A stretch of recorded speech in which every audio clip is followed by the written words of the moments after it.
miền Lan hùng thâu máu từng chập đàm ở lẹ trong bên nhỉ lục nâng này bao tam nâng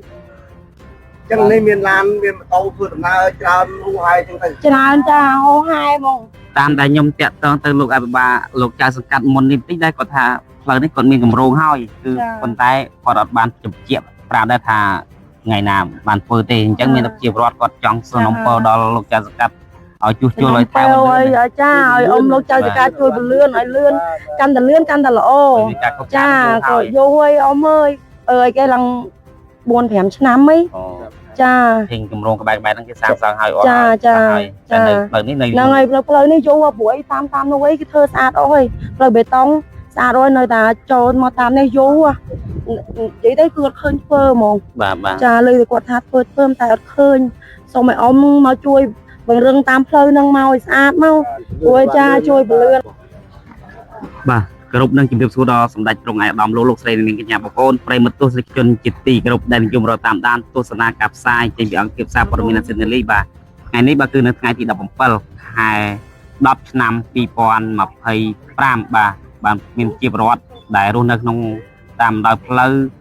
ស្រុកជែកក្នុងសង្កាត់ជើងឯកខណ្ឌដង្កោរាជធានីភ្នំពេញបានពឹងពាក់អង្គភាពសារព័ត៌មានយើងពីអង្គភាពបាទអង្គភាព Nationally ជាមួយនឹងកនរាញូបាទគឺគាត់បានមក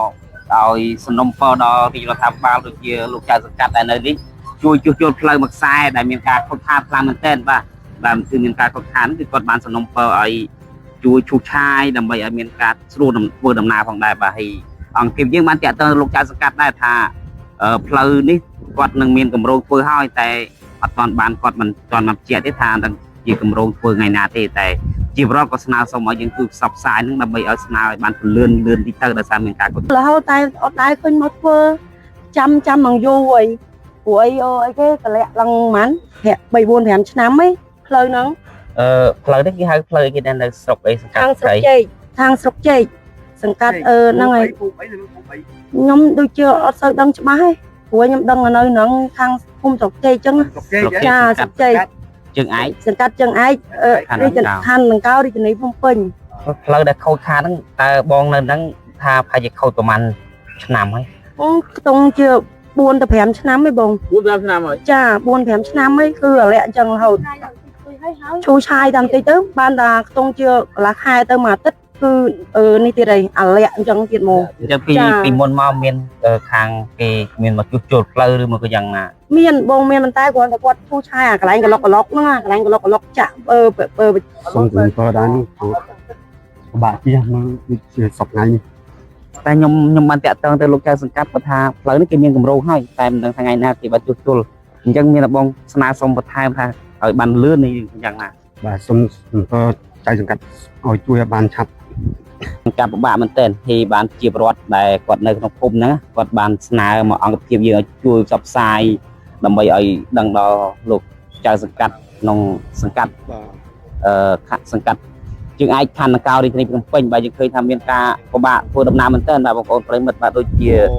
ផ្លូវនេះគឺមិនវែងទេដូចជា1 គីឡូដីប្រហែលមិនដល់1 គីឡូដីទេបាទ